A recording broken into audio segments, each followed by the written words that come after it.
Acompáñenme al libro de Apocalipsis capítulo 1. Antes de leer, déjenme explicar lo que hacemos. Nosotros tomamos una serie de libros y exponemos la palabra de Dios. Ahorita nos encontramos en el libro de los Salmos. Hemos ya llegado al Salmo 21. Sin embargo, consideramos que vamos a tomar una pausa sobre la serie de los Salmos para tomar una pequeña miniserie del libro de Apocalipsis capítulo 1 como introducción, pero enfocados más en el capítulo 2 y 3 del libro de Apocalipsis, para ver así Jesucristo, el mensaje que tiene las iglesias. Hay cosas que necesitamos enfatizar en nuestros días sumamente importantes. Cuando culminemos estos dos capítulos del libro de Apocalipsis, regresaremos nuevamente a la serie de los Salmos. Amén. Entonces, esto solamente es una miniserie del libro de Apocalipsis. Esperando así que podamos ser instruidos y corregidos, y que la obra del Espíritu Santo que nos guía a escuchar su palabra, podamos ser receptores buenos para recibir así la palabra del Señor. Acompáñenme entonces al libro de Apocalipsis capítulo 1. Hoy solamente vamos a exponer los primeros versos como introducción al capítulo 2 y 3 de la serie. Amén. Apocalipsis capítulo 1, vamos a leer así del verso 1 al 8, y la palabra del Señor nos dice: la revelación de Jesucristo que Dios le dio para manifestar a sus siervos las cosas que deben suceder pronto, y la declaró enviándola por medio de su ángel a su siervo Juan, que ha dado testimonio de las palabras de Dios y del testimonio de Jesucristo y de todas las cosas que ha visto. Bienaventurado el que lee y los que oyen las palabras de esta profecía y guardan las cosas en ella escritas, porque el tiempo está cerca. Juan, a las 7 iglesias que están en Asia: gracia y paz a vosotros del que es, y que era, y que ha de venir, y de los 7 espíritus que están delante de su trono, y de Jesucristo, el testigo fiel, el primogénito de los muertos, y el soberano de los reyes de la tierra, al que nos amó y nos lavó de nuestros pecados con su sangre, y nos hizo reyes y sacerdotes para Dios su Padre. A Él sea gloria e imperio por los siglos de los siglos. Amén. He aquí que viene con las nubes, y todo ojo le verá, y los que le traspasaron, y todos los linajes de la tierra harán lamentación por él. Sí, amén. Yo soy el alfa y el omega, principio y fin, dice el Señor, el que es, el que era, el que ha de venir, el Todopoderoso. Inclinemos nuestro rostro, oremos a Dios. Señor, te damos gracias porque nos concedes así escuchar este sermón.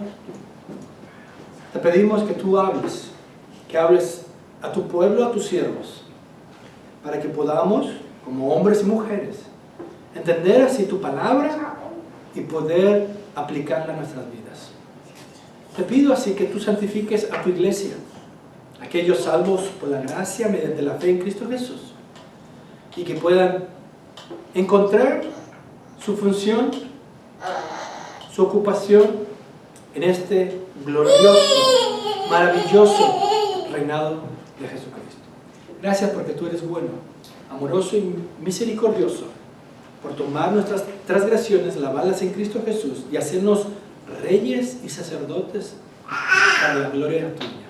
Te lo pedimos en el nombre de Jesucristo. Amén. Comencemos primeramente con el propósito de la predicación de esta serie que Dios ha concedido que podamos ejercer en estas próximas semanas. No sé en realidad cuántas semanas puede ser, porque como vamos a estar viendo el capítulo 2 y 3, son mensajes a las iglesias de Cristo, Entonces vamos a ir abordando una por una y algunos requerirán algunos domingos, otros podremos culminarlo en un solo domingo. Sin embargo, el primer objetivo de todo predicador es predicar primeramente el propio corazón de uno. Mi propósito de exponer esta serie es hablarme a mí primeramente. Dice John Owen, un puritano del siglo XVII y XVIII, dijo lo siguiente: ninguna persona predica bien un sermón a los demás si primero no se lo predica a su propio corazón.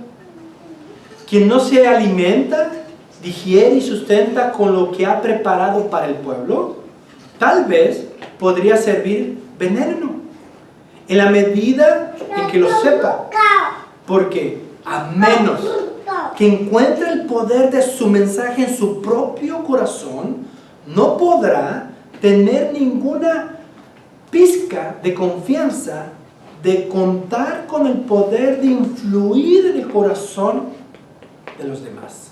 Es decir, el primer propósito de poder exponer la palabra de Dios es primeramente que el predicador sea santificado en la verdad, que el predicador entienda, perciba, crea, abrace, se humille ante el consejo de Dios.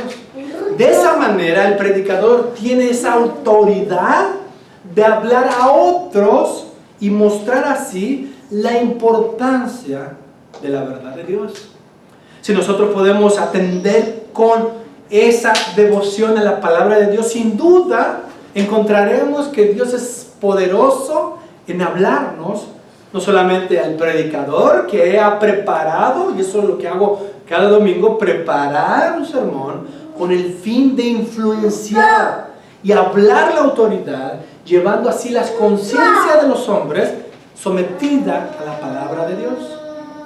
Por lo tanto, el primer objetivo de todo predicador es predicar primeramente a su propio corazón, que durante la semana tenga ese cuidado, esa dedicación de someterse a la palabra de Dios, nutrirse de la palabra de Dios y de esa manera comunicar la palabra de Dios. Por lo tanto, de igual modo, el primer objetivo de todo creyente oidor aquí presente es llevar a cabo lo que la palabra de Dios nos dice e instruye. Si tú estás aquí como un creyente oidor de la palabra de Dios, debes de recibir así la palabra del Señor con ese fin de que te instruya, de que te guíe. Santiago capítulo 1 verso 22 nos dice: sed hacedores de la palabra y no tan solamente oidores, engañados a vosotros mismos. ¿Cómo nosotros sabemos que somos creyentes oidores activos en el reino de Dios? Que oímos la palabra de Dios, creemos la palabra de Dios y damos los frutos de la palabra de Dios. Es decir, nos movemos en la dirección que la Escritura nos dice que debemos de movernos. Oír creyendo, moviéndonos conforme a la instrucción divina. Por lo tanto, exponer la palabra de Dios implica enriquecer el entendimiento, los pensamientos, ordenarnos de cada uno de nosotros para que la instrucción del Señor, el camino del Señor sea claro para nuestros pies. Nos dice el Salmo 119 que lámpara es a mis pies, más bien a mis pies es, ya me perdí aquí, hermanos. Lámpara es a mis pies tu palabra. Gracias. Entonces aquí vemos que nos instruye, nos guía sobre nuestro proceder. Es mi deseo que esto sea nuestro propósito primordial en toda exposición de la palabra de Dios. Y en esta ocasión, sobre esta serie o pequeña serie que estamos haciendo del libro de Apocalipsis, lo cual consistirá primeramente que el capítulo 1 nos habla sobre la revelación de Dios en Jesucristo, lo que acabamos de leer del verso 1 al 8, y luego, los siguientes domingos, vamos a abordar el capítulo 2 y 3 del mensaje de Jesucristo a las iglesias. Primeramente vamos a hacer una introducción sobre esta revelación, vamos a ver algunos aspectos importantes de nuestra vida, y segundo, vamos a abordar los mensajes que Dios tiene para las iglesias de Jesucristo. Primeramente comencemos con el nombre del libro que tenemos adelante. El término Apocalipsis viene del griego apokalupsis, que significa descubrir o revelar. El libro que tenemos, por eso nuestras versiones, si tenemos una versión bilingüe, dice Revelation, porque viene de una traducción de apocalipsis, que significa descubrir o revelar. Y por el verso número 1, como vemos en el verso 1, la revelación de Jesucristo, bien podemos nombrar este libro como la revelación de Jesucristo o la revelación del reino actual de Jesucristo. Nuevamente el capítulo 1, verso 1 dice, la revelación de Jesucristo que Dios le dio para manifestar a sus siervos las cosas que deben suceder pronto, y la declaró enviándola por medio de su ángel a su siervo Juan. ¿Cuál es el nombre del libro? Apocalipsis, o la revelación de Dios en Jesucristo. Pero tiene algunos aspectos, tiene destinatarios, siervos. Ya implica individuos salvos por la gracia de Dios, ahora listos para servir.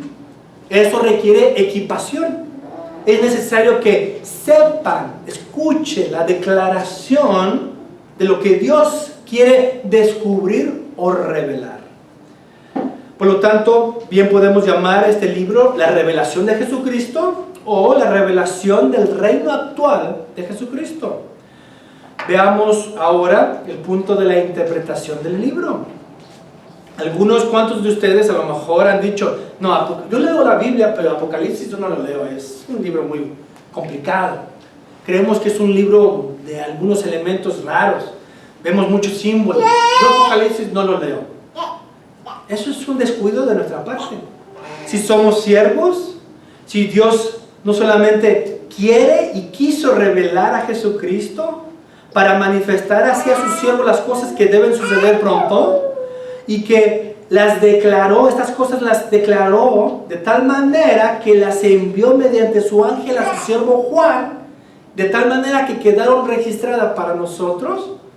Decir nosotros, yo no tomo este libro serio o no le doy mucho vistazo, es ser descuidados en nuestra servidumbre a Dios.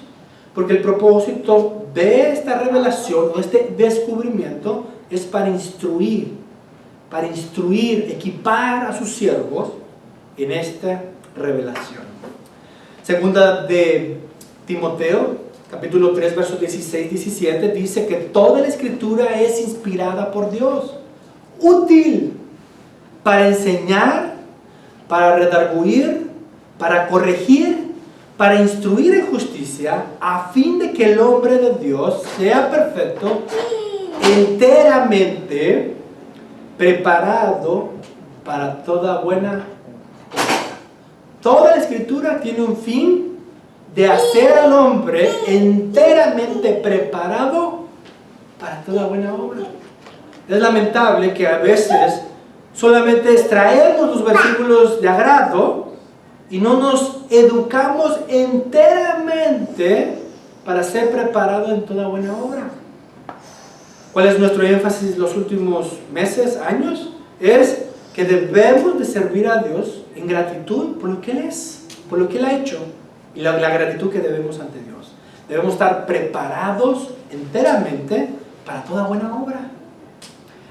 Toda la escritura tiene este carácter beneficiario para todos nosotros.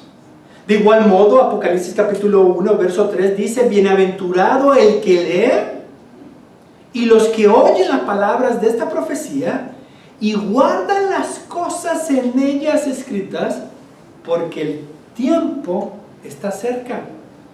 Tanto Pablo a Timoteo dice que toda la escritura tiene una función de preparar a los siervos, estar preparado en toda buena obra. De igual modo vemos que el apóstol Juan, en el verso 3, se nos dice que bienaventurado el que lee y los que oyen las palabras de esta profecía y guardan las cosas en ellas escritas, porque el tiempo está cerca. Aquí vemos lo siguiente: leen, oyen, guardan las cosas escritas. La escritura es la palabra inspirada por Dios, revelación para darnos no solamente nuestro origen de la creación, nuestra condición en la cual nos encontrábamos sin Cristo, la condición en la cual nos encontramos ahora en Jesucristo, pero también nuestros deberes que estamos en Jesucristo. ¿Cuáles son nuestros deberes? ¿Y para qué debemos de ocuparnos y estar preparados en toda buena obra? ¿Para qué?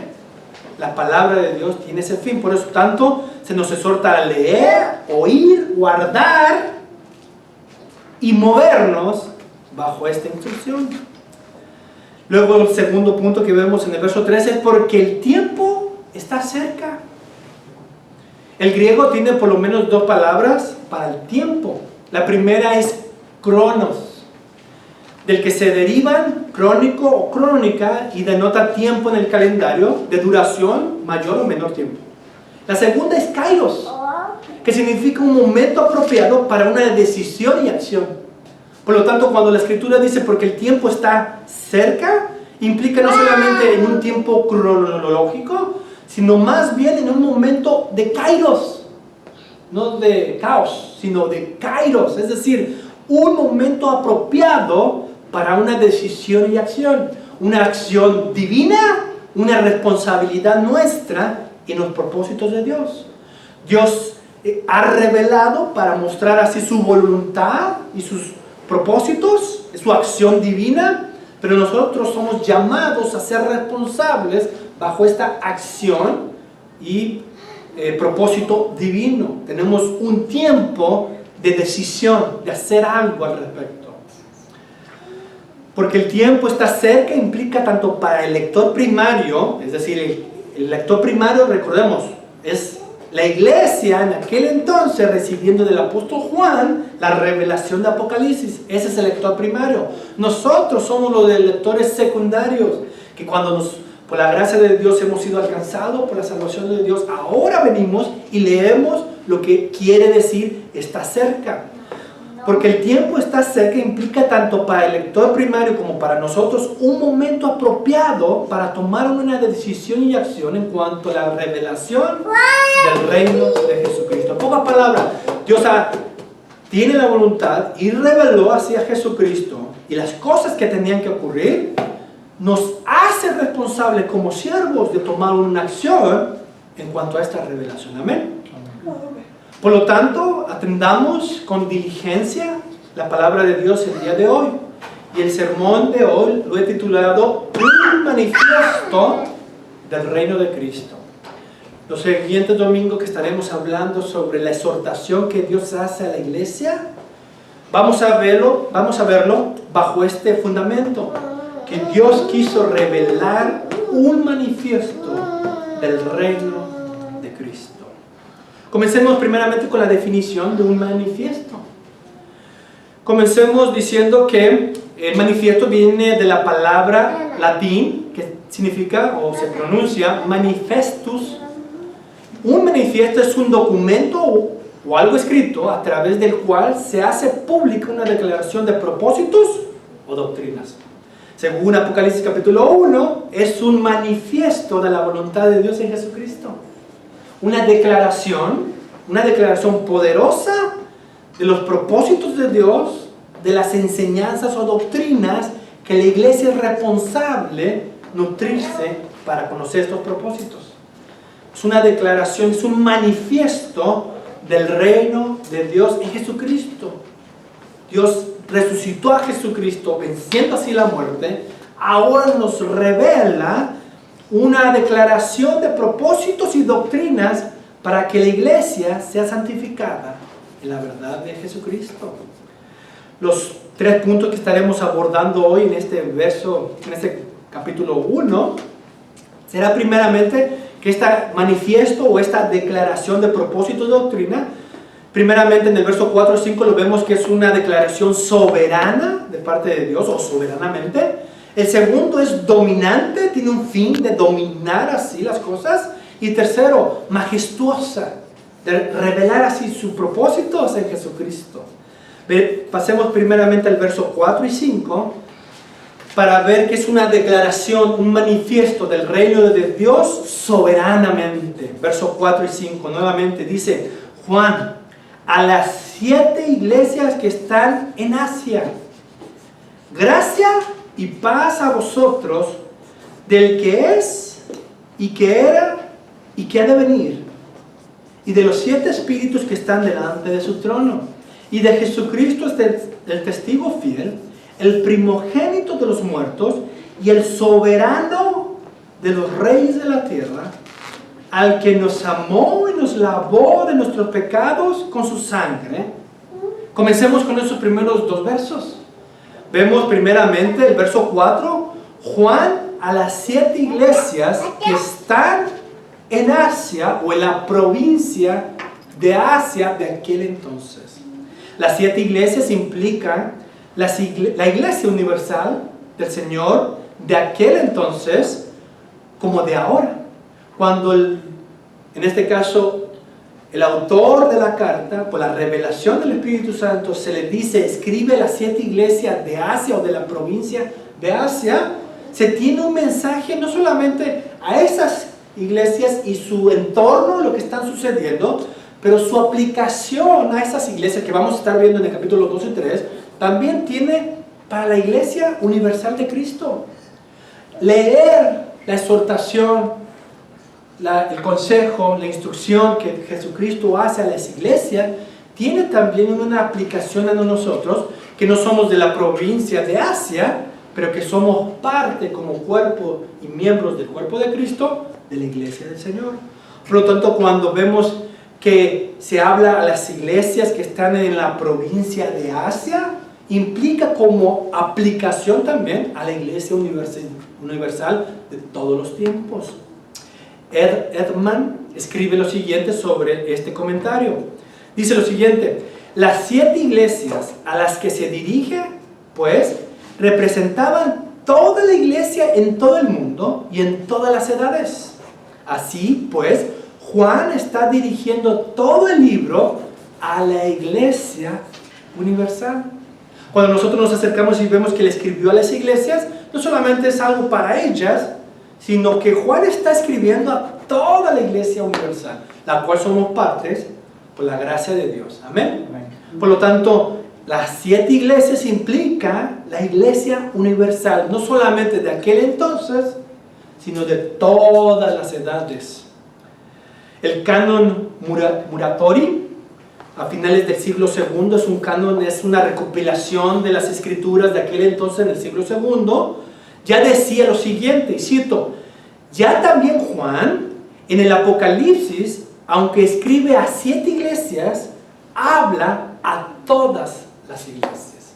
Ya cuando en el siglo II, en esta recolección de los manuscritos de aquel entonces, ya sabían que Juan está escribiendo no solamente a la provincia de Asia, sino a todas las iglesias que se estaban manifestando en los primeros siglos. Es ella, la iglesia universal, quien recibe saludos del Trino Dios, y además es quien recibe el texto de Apocalipsis para su edificación y crecimiento en la verdad. Por eso nos acercamos con esa misma confianza, sabiendo que lo que Dios inspiró y reveló a Juan, a estas iglesias, es también un mensaje para nosotros, y que la intención del Espíritu Santo es santificar al cuerpo de Cristo de todas las edades. Pasemos al verso 4 nuevamente. Dice: gracia y paz a vosotros, del que es, y que era, y que ha de venir. El saludo de gracia y paz también se encuentra en otras cartas del Nuevo Testamento. Es una fórmula en la fe cristiana de manifestar así el favor de Dios entre su pueblo. Gracia y paz. Otras cartas agregan la palabra misericordia, es decir, que gracia y paz y misericordia sean entre vosotros. Sin duda, no solamente eran para aquel entonces la iglesia manifiesta, sino también es gracia y paz y misericordia para nosotros.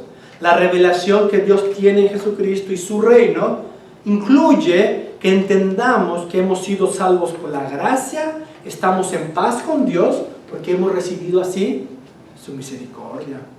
La fuente de la bendición de gracia y paz se halla solamente en el Dios Trino, quien es el gran yo soy, que es y que era y que será.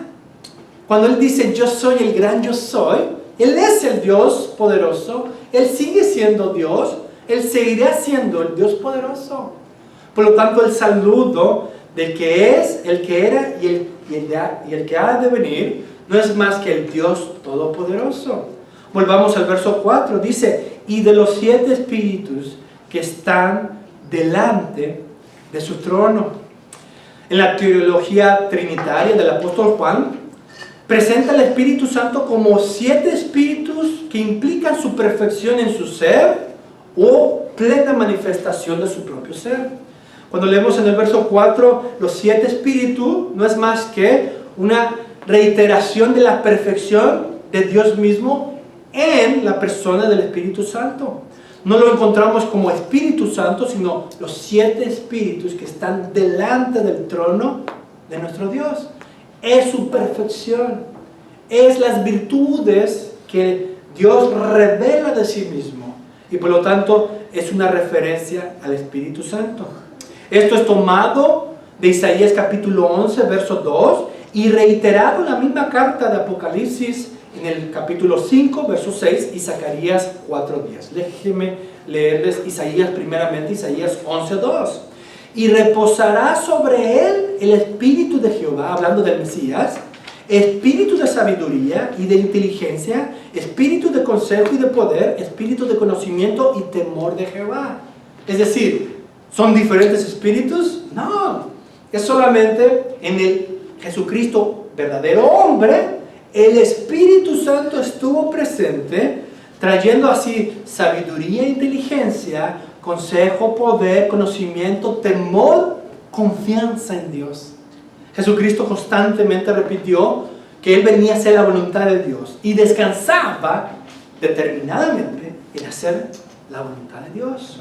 Revelación, en este caso Apocalipsis capítulo 5, verso 6, dice, y miré y vi que en medio del trono y de los 4 seres vivientes y en medio de los ancianos estaba en pie un cordero como inmolado, que tenía 7 cuernos y 7 ojos, los cuales son los 7 espíritus de Dios enviados por toda la tierra. Es decir, que el Espíritu Santo es el que trae sabiduría, inteligencia, consejo, poder, conocimiento y temor de Dios. Zacarías, capítulo 4, verso 10. Porque los que menospreciaron el día de las pequeñeces se alegrarán y verán proclamada en la mano de Zorobabel. Estos 7 son los ojos de Jehová que recorren toda la tierra. Es decir, que los propósitos en esta declaración, este manifiesto del reino de Cristo, la obra del Espíritu Santo es fundamental en la manifestación de este reino. Individuos entregados a sus delitos y pecados, es necesario que Dios por su Espíritu y la predicación de su palabra regenere, conceda sabiduría, temor, poder, inteligencia, para así de esa manera ser equipados en el reino de Dios. Vamos ahora al verso 5, en donde encontramos lo siguiente. Dice, y de Jesucristo el testigo fiel, el primogénito de los muertos y el soberano de los reyes de la tierra. Qué hermosa introducción para nuestra confianza en esta declaración del reino de Dios en Jesucristo. Dice, Jesucristo testigo fiel. Oh, eso es un deleite para los que entendemos y creemos el Evangelio.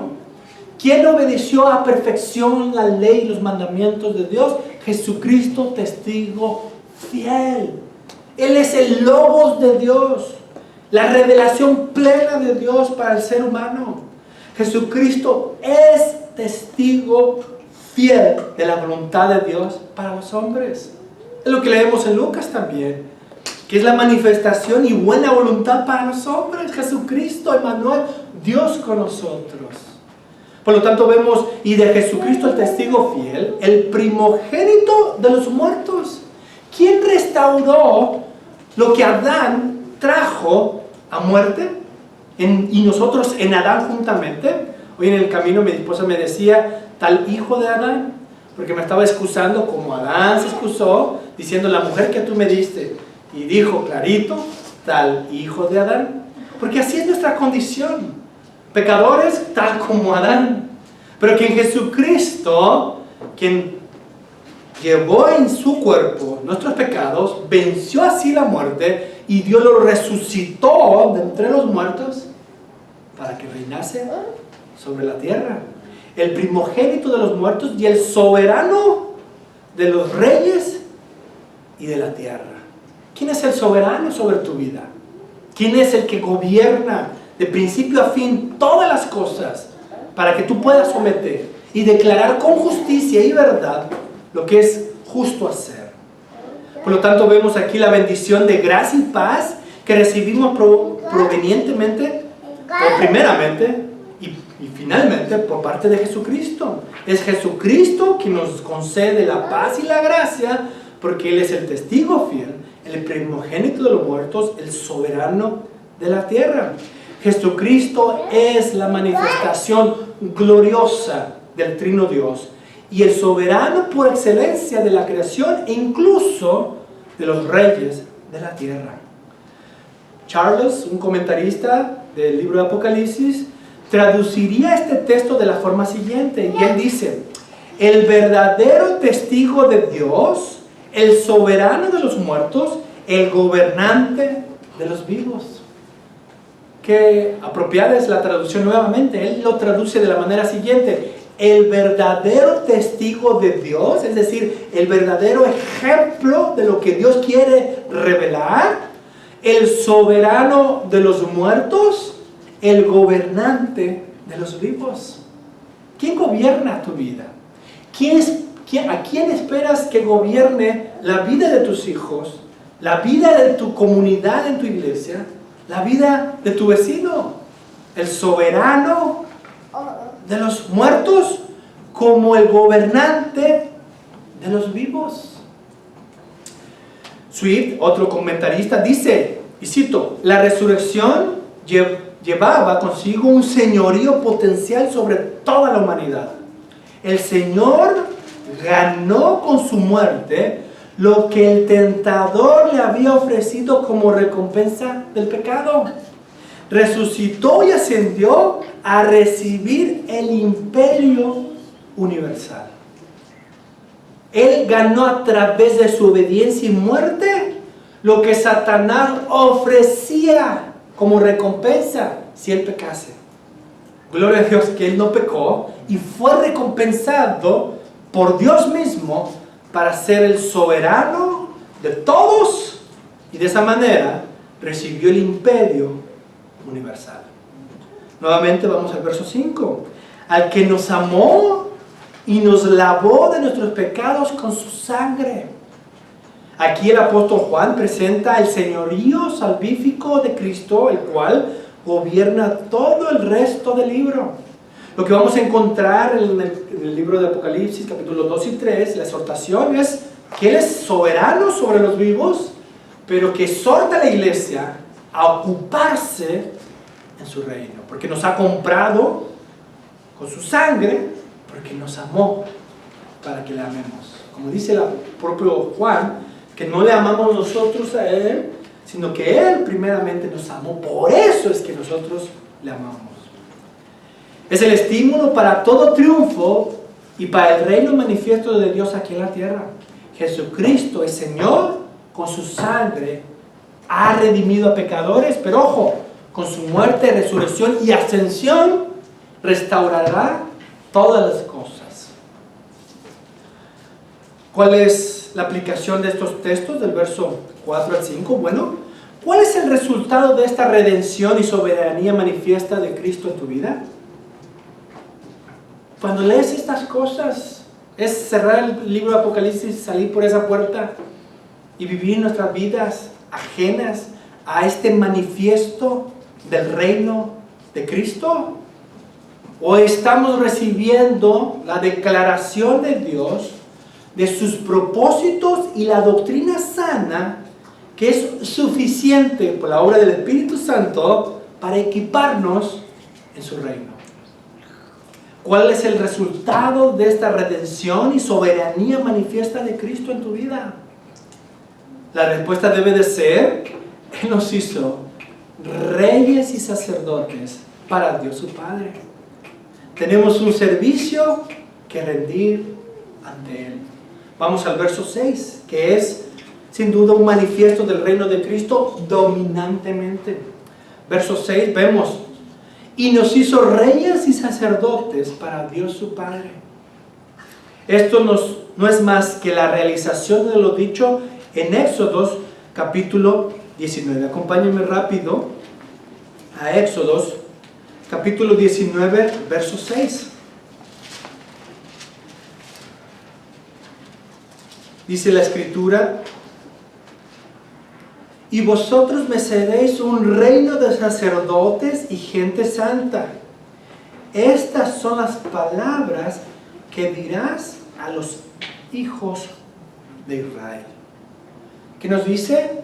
Que Él nos toma para que seamos un reino de sacerdotes y reyes para su gloria, para servir, para tomar con seriedad este manifiesto, esta declaración de propósito y sana doctrina, para entender y ocuparnos en el reino de Jesucristo. Es también paralelo de la frase que se halla en Primera de Pedro, capítulo 2, verso 9, que en Jesucristo nos hizo un real sacerdocio, nación santa, pueblo adquirido por Dios, para que anunciéis las virtudes de aquel que nos llamó a su gloria. ¿Qué ha hecho Dios? Es un paralelo entre el Antiguo Testamento y el Nuevo Testamento para revelar que Él reunifica a un pueblo militante, declarado reyes y sacerdotes, o una nación santa escogida por Él para anunciar las virtudes de Jesucristo. Este es no solo un gran privilegio para nosotros, sino una gran responsabilidad. Erdman vuelve en mente a escribir sobre este pasaje de Apocalipsis: puesto que somos sacerdotes, dice él, debiéramos estar ofreciendo continuamente los sacrificios de alabanza y anegación y de amante ministerio, volcando nuestras vidas e intercesión en servicio amante a Dios y a nuestro prójimo. Si realmente somos sacerdotes, si hemos entendido la gracia de Dios en Jesucristo y sabemos que estamos siendo santificados para servirle, pues tenemos que ofrecer continuamente sacrificios, no solamente de alabanza, pero de anegación. El que quiera ser mi discípulo, tome su cruz y sígame. Puedo ser salvo por la gracia de Dios, pero estar tan distraído de mi responsabilidad en el reino de Dios. En ese caso, soy inútil en el reino de Dios. Tengo que negar a mis deseos para tomar la cruz de Cristo y seguir. Y de esa manera manifiesto alabanzas o sacrificios de alabanza y anegación, siendo así un amante del ministerio. Todos aquí ser reyes y sacerdotes que somos ministros de Dios aquí en la tierra. Servimos. No es solamente estar aquí de pie, o los domingos cuando hago alguna actividad de la iglesia, sino más bien soy equipado para ser siervo del Señor, rey y sacerdote en toda la semana para la gloria de Dios. Por lo tanto, debe de haber sacrificios de alabanza y anegación como un amante, un deseo de servir, amando a Dios en un ministerio, volcando nuestras vidas en intercesión y servicio a Dios como nuestro prójimo. Eso es lo que vemos en Romanos capítulo 12, verso 1 y 2. Pablo nos dice: así que, hermanos, os ruego por las misericordias de Dios que presentéis vuestros cuerpos en sacrificio vivo, es decir, todo tu ser, que los presentes en sacrificio vivo, santo, agradable a Dios, que es vuestro culto racional. ¿Qué significa culto racional? Es como hemos sido instruidos, enseñados, como se nos fue declarado según la revelación de Dios. ¿Cuál es tu ministerio, mujer? Ser madre, ser esposa, cumplen una función en el reino de Dios. Hombres, ser varonilmente caballerosos, levantarte y levantar tu hogar en los caminos del Señor. Es un culto racional. No des excusas a la palabra de Dios. No seas descuidado y negligente. No dejas que tus deseos pecaminosos gobiernen tu vida o los deseos de tus seres queridos cercanos. Que sea la palabra de Dios en tu corazón la que te instruye a andar en los caminos de Dios y muestren así el culto racional que le debes a Dios. Presentéis vuestros cuerpos en sacrificio vivo, santo, agradable a Dios, que es vuestro culto racional. No os conforméis a este siglo, sino transformaos por medio de la renovación de vuestro entendimiento, para que comprobéis cuál sea la buena voluntad de Dios, agradable y perfecta. Increíble repetir estas cosas y no poder percibir la voluntad de Dios. Preferimos cimentar nuestros pies en nuestras opiniones o en el conocimiento de Dios, que es verdad y justicia, y por ende libertad. Por lo tanto, vemos que este texto de "y los hizo reyes y sacerdotes para Dios su Padre" tiene una función sumamente importante de responsabilidad a todos nosotros, y que no podemos zafarnos o evitar eso. Por último, vamos al verso 6 al 8 para ver que este manifiesto del reino de Dios es majestuosamente. El verso 6 dice: "A Él sea gloria e imperio por los siglos de los siglos. Amén". Aquí el apóstol Juan termina similarmente como el apóstol Pablo con una doxología. ¿Qué es una doxología? Es una expresión de alabanza y adoración conforme a verdades bíblicas ante nuestro Dios. Esta es una de las 3 alabanzas al Cristo soberano. Apocalipsis 5:13, Apocalipsis 7:10, como también se basa toda esta adoración en Primera de Crónicas 29:11. Déjenme leerles los 3 textos. En Apocalipsis 5:13 dice: "Y a todo lo creado que está en el cielo y sobre la tierra y debajo de la tierra y en el mar, y a todas las cosas que en ellos hay, oí decir al que está sentado en el trono y al Cordero, sea la alabanza, la honra, la gloria y el poder por los siglos de los siglos". Es una doxología al que está sentado en el trono y al Cordero de Dios. Sea la alabanza, la honra, la gloria y el poder por los siglos de los siglos. Lamentablemente, escuchar a muchos que profesan la fe cristiana hoy en día, que quien está reinando es Satanás. Satanás está presente, pero Satanás no es más que un perro rabioso tomado por el soberano, que Dios lo usa para traer juicio a individuos, a iglesias, e incluso iglesias en su forma, pero también a naciones e individuos incrédulos. Es la manera en la cual Dios manifiesta su ira, trayendo así la miseria por medio de Satanás. Pero quien es soberano y digno de toda la alabanza, honra, gloria y poder, es al que está sentado en el trono. Amén. Y al Cordero. Amén. Que es Jesucristo. Por lo tanto, por los siglos y de los siglos, Él reina y debe de ser alabado. Apocalipsis 7, verso 10. "Y clamaban a gran voz diciendo: la salvación pertenece a nuestro Dios, que está sentado en el trono y al Cordero". No solamente alabamos sus juicios, pero también su salvación. Pero ambas cosas deben de estar en este manifiesto del reino de Cristo.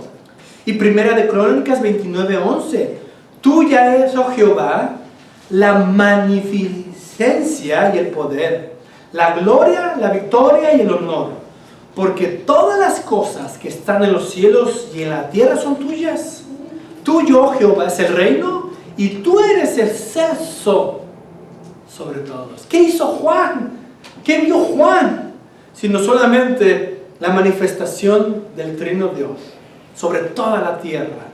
Y eso nos debe de inyectar a nosotros para tener una doxología, una alabanza instruida por la palabra de Dios. Acompáñenme al verso 7 y 8 de Apocalipsis nuevamente.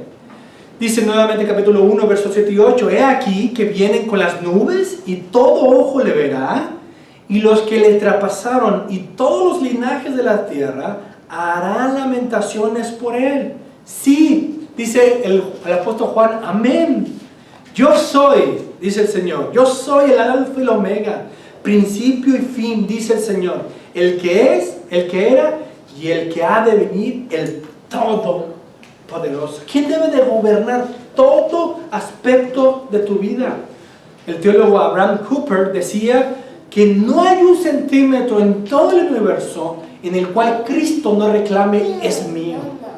Todo Él lo va a restaurar según la voluntad de Dios, trayendo así juicio a la incredulidad, salvando así a individuos del estado de miseria y de incredulidad también. Él es soberano sobre toda la creación. Él es digno de ser exaltado porque Él es todopoderoso, de quien se manifiesta poderosamente. Aquí el lenguaje refleja también en Marcos 14, verso 62, y veréis al Hijo del Hombre viniendo en las nubes. Cada vez que la Escritura habla de las nubes, es como un juicio a esta tierra. Y en Marcos capítulo 14, vemos también, y veréis al Hijo del Hombre viniendo en las nubes. Es decir, de su ascensión, Cristo viene continuamente en juicio a las naciones, salvando, pero también trayendo la condenación a aquellos pueblos incrédulos. Esperamos su segundo regreso visible, presente, triunfante, pero constantemente en la historia Él viene en juicio, trayendo así no solamente la justa retribución del castigo por los pecados, pero también salvando y proclamando así, llevando a través de sus siervos, ministros, reyes y sacerdotes, el evangelio de Jesucristo. Sobre el propósito del apóstol al escribir los versos 7 y 8, dice Lenski, un comentarista de Apocalipsis, en forma dramática presenta el tema sumario de todo el libro, de toda la revelación que ha visto, verso 7. Y el verso 8 agrega la propia firma de Cristo. Es decir, el libro de Apocalipsis se debe de entender a la luz del capítulo 1. Cristo es Señor, soberano, Rey de toda la creación, viene en juicio, salva a su iglesia, expande su reino hasta consumar todas las cosas. ¿Cuáles son los puntos aplicables a nuestras vidas de estos versos? ¿Es la obra de Cristo, tanto su redención como su reinado, la que llena la visión de tu vida? ¿O son las cosas vanas que pasan? ¿O es Cristo y luego ordenas las cosas que pasan? ¿Es lo ligero, lo vano a veces de nuestra visión, cosmovisión? ¿O es Cristo que enriquece nuestra cosmovisión para que glorifiquemos a Dios? ¿Qué es lo que llena tus ojos? El apóstol Juan lo que llena es a Jesucristo. Él viene, Él vendrá, Él reina, Él es el Todopoderoso. ¿Qué visión llena tus ojos? ¿Es Cristo y solo Cristo y su victoria la que te impulsa a vivir en un servicio razonable y constante para Dios el Padre? ¿O te acomodas a la vida cristiana de tal manera que en lugar de servir es más un estorbo? De que la iglesia quiere hacer algo y como hoy pasa en día, gente perdida, no conocen el evangelio, hablando de dentro de los que profesa la iglesia, donde no conocen el evangelio, no son santificados en la verdad, vagan, tienen conflictos, viven una vida vana Y en lugar de ser útiles con una visión del Todopoderoso, están más llevados cautivos de sus vanidades o sentimentalismo y emociones. ¿No debería ser Cristo gobernando poderosamente para de esa manera ocuparnos en nuestros ministerios que comienzan, hermanos, mañana en la mañana? Cuando suena el despertador, mujer de Dios, eres sacerdote y rey para glorificar a tu Dios en tu matrimonio. Hombre, para cuando despierta el despertador, o te despierta el despertador, no levantarte y decir, yo y mi casa serviremos al Señor, y salir y representar al gran Todopoderoso que viene en juicio cuando tú hablas el Evangelio, trayendo salvación a los que creen, pero también en nuestros oficios de trabajo, mostrando que somos servidores del Todopoderoso y que a través de esto manifestamos ser la luz de Dios a las naciones. Es Cristo y solo Cristo y su victoria la que te impulsa a vivir. Porque si crees que vivir solamente es venir aquí, eso no es la vida que estamos proclamando aquí. Es vivir en servicio razonable y constante, de lunes a domingo, para Dios el Padre. Terminemos con lo siguiente. El propósito de Dios en su palabra es desafiar a sus siervos a vivir para su gloria y su reino. Por eso vamos a tomar los siguientes domingos a leer Apocalipsis capítulo 2 y capítulo 3, porque lo que encontramos ahí no solamente son alabanzas de Cristo a su iglesia, pero también exhortaciones por su descuido. ¿Cuántos de ustedes han dejado su primer amor? ¿Cuántos de ustedes son firmes en proclamar la falsedad de los falsos profetas, pero han descuidado sus llamados en sus ministerios?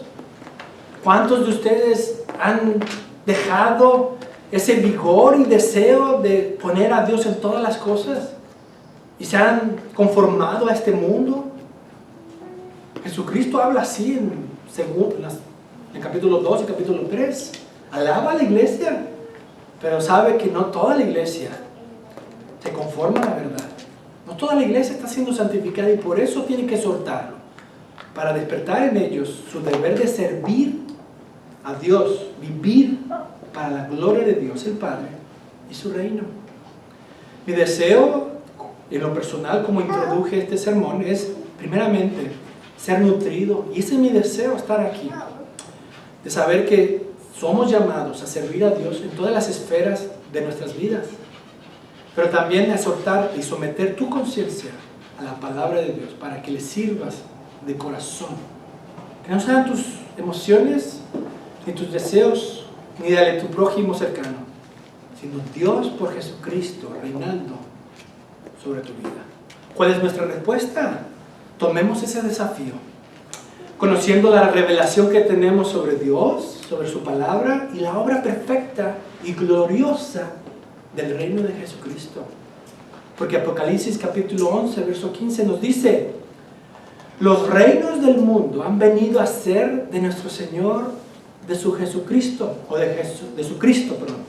Y Él reinará por los siglos de los siglos. Oremos. Señor, te damos gracias porque nos concedes estar aquí, escuchar tu palabra.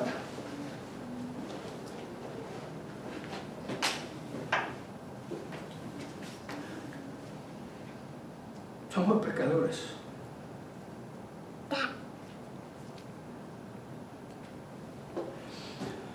Que requerimos someternos a tu palabra. Te pido así, despierta en nosotros ese deseo de vivir para tu gloria. Tú eres el Todopoderoso que nos ha salvado y que tú nos llamas para que despertemos y vivamos para tu gloria. Te lo pedimos en el nombre de Jesús.